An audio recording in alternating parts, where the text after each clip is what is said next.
اعوذ باللہ من الشیطان الرجیم، بسم اللہ الرحمن الرحیم۔ جی میرے اسلامی بہن بھائی، امید ہے کہ آپ لوگ خیریت سے ہوں گے۔ اللہ تعالیٰ ہمارے لیے آنے والا ہر دن خوشیوں بھرا، سکون، اطمینان اور روشنیوں سے بھرپور ہو، اور ہماری زندگیوں میں ہر طرف روشیاں خوشیاں ہوں، تاکہ ہم لوگ اپنی زندگی میں اسلام کے بتائے ہوئے طریقوں کے مطابق زندگی بسر کر سکیں، اور ہمیں اللہ تعالیٰ ایک سچا عاشق رسول اور پکا مسلمان اور اللہ تعالیٰ پہ یقین رکھنے والا انسان بنائیں۔ آمین ثم آمین۔ آج ہم بات کرتے ہیں کہ اسلام میں عبادت کا جامع تصور۔ عبادت کے معنی ہیں شریعت کی اصطلاح میں عبادت سے مراد اللہ تعالیٰ کی رضا کی خاطر اللہ تعالیٰ کے ان احکامات پر عمل کرنا جن کا تعلق ہماری انفرادی اور اجتماعی زندگی سے ہے۔ قرآن مجید کی روح سے انسان کی پیدائش کا مقصد عبادت ہے۔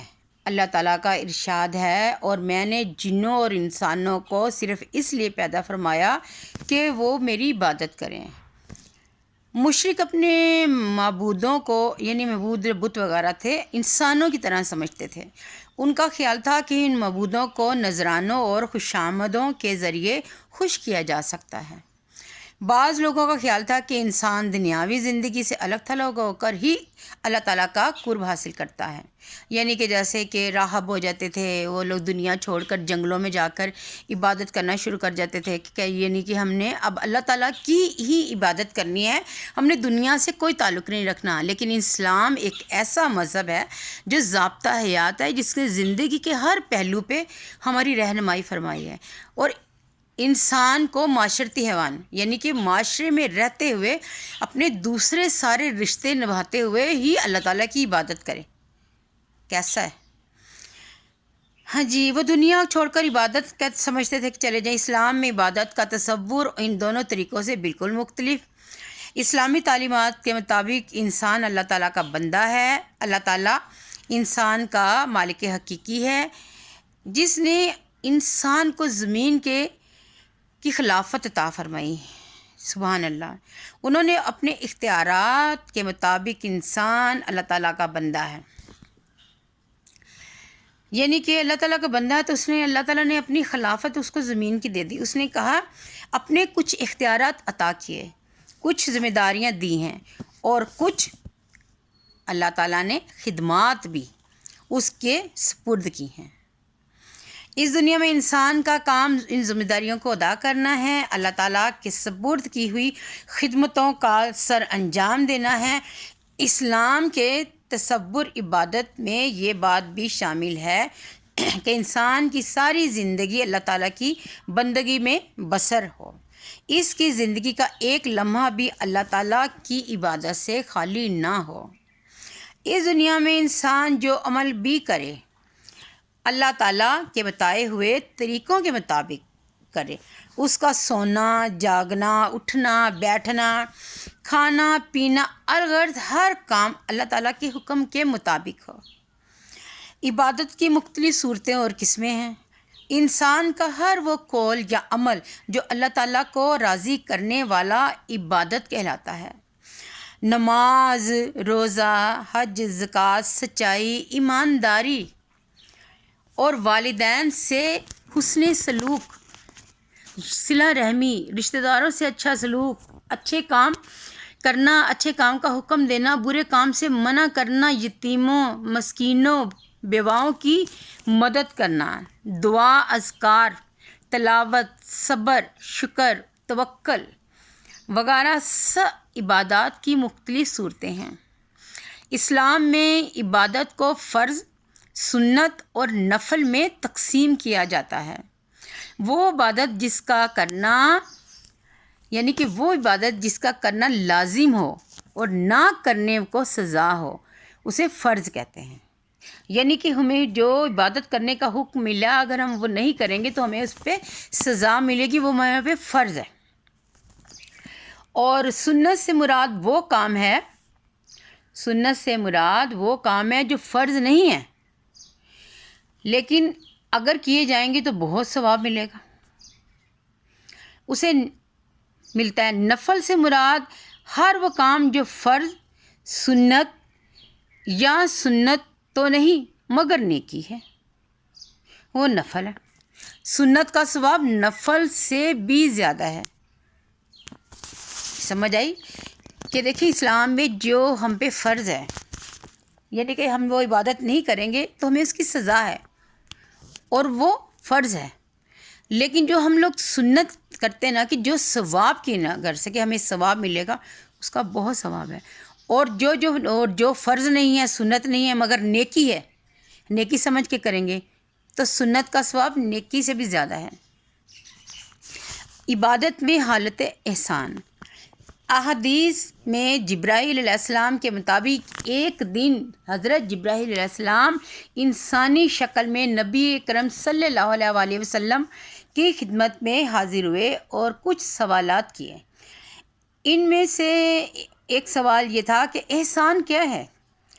آپ خاتم النبی صلی اللہ علیہ وآلہ وسلم نے جواب دیا، احسان یہ ہے کہ تم اللہ تعالیٰ کی عبادت اس طرح کرو کہ گویا تم اسے دیکھ رہے ہو، اور اگر تم اللہ تعالیٰ کو نہیں دیکھ رہے، یعنی کہ یہ کیفیت نہیں پیدا ہوتی کہ اللہ تعالیٰ ہمیں دیکھ رہے ہیں، تو کم سے کم یہ یقین کر لو کہ وہ تمہیں دیکھ رہا ہے۔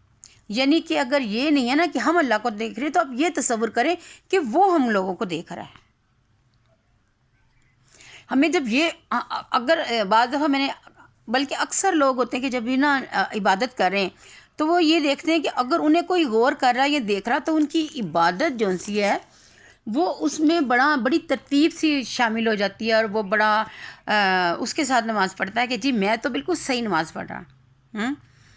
ایک بندے کو خوش کرنے کے لیے، ایک بندے کے دل میں یہ جگہ بنانے کے لیے کہ بھئی ہم تو بڑے عبادت گزار ہیں، تو ہماری نماز میں ایک ترتیب آ جاتی ہے، ایک پیش رفت آ جاتی ہے، ایک مطلب اچھا سا آ جاتا ہے، یہ بڑا اچھا نمازی پڑھ رہا ہے۔ تو پھر جب اللہ ہمیں، جب یہ ہم تصور کریں کہ اللہ ہمیں دیکھ رہا ہے، تو پھر ہماری عبادت کا طریقہ کیا ہونا چاہیے؟ اور اگر یہ بھی نہیں ہے توبہ استغفار اللہ، ویسے یہ تو ہی ہونا چاہیے کہ اللہ ہمیں دیکھ رہا ہے، اگر یہ بھی نہیں مطلب تو پھر یہ کر لیں کہ جناب جی کہ وہ تمہیں دیکھ رہا ہے۔ اگر ہم نہیں دیکھ رہے نا، پہلے تو یہ کہ اللہ ہمیں دیکھ رہا ہے، اگر نہیں تو کیا ہونا چاہیے؟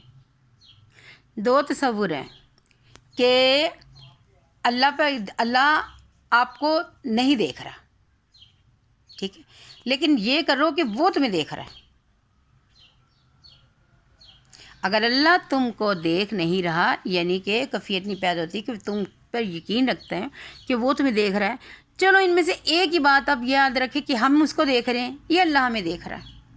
آپ جب یہ سمجھ کے عبادت کریں گے نا تو یقین مانیے کہ خود بخود عبادت میں ایک لذت بھی آئے گی اور ایک سکون بھی ہوگا۔ ہوئے ہوئے اللہ تعالیٰ کی عبادت کریں کہ اس طرح سے کہ اللہ تعالیٰ ہم سے خوش ہو جائے۔ یا باری تعالیٰ ہماری عبادتوں میں ہماری اتنا سکون لے آ۔ کبھی اب بڑے سکون سے نماز پڑھیں تو اگر آپ کو محسوس ہوگا کہ ایک سکون آ گیا ہے، سارے باتیں چھوڑ کے دنیا کی، صرف اس بات پہ کہ ہم اللہ تعالیٰ کی عبادت کریں۔ یا سم ٹائم ایسا ہوتا ہے کہ اب نماز کے لیے دیر ہو جائے تو ایسا ہوتا ہے کہ ہم نے جانا ہے اللہ کے پاس، ہم نے عبادت کرنی ہے، اور اگر جیسے ہی ہماری روٹین بن جائے کہ ہم نماز پڑھتے ہیں تو ہم نہیں پڑھیں گے تو ہمیں ایک خالی پن سا ہوتا ہے، ایک مطلب ہوتا ہے کہ ہم نے کوئی کام نہیں کیا، بے چینی۔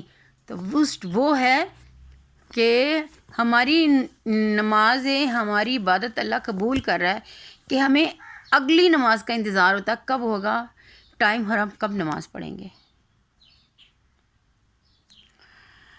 احسان کی کیفیت انسان کو اس وقت حاصل ہوتی ہے جب وہ خشوع، بہت بڑی لگن کے ساتھ اور اخلاص کے ساتھ اللہ کی عبادت کرتا ہے۔ انسان عبادت اللہ تعالیٰ سے ڈرتے ہوئے اس کی عظمت کے احساس کے ساتھ انجام دے۔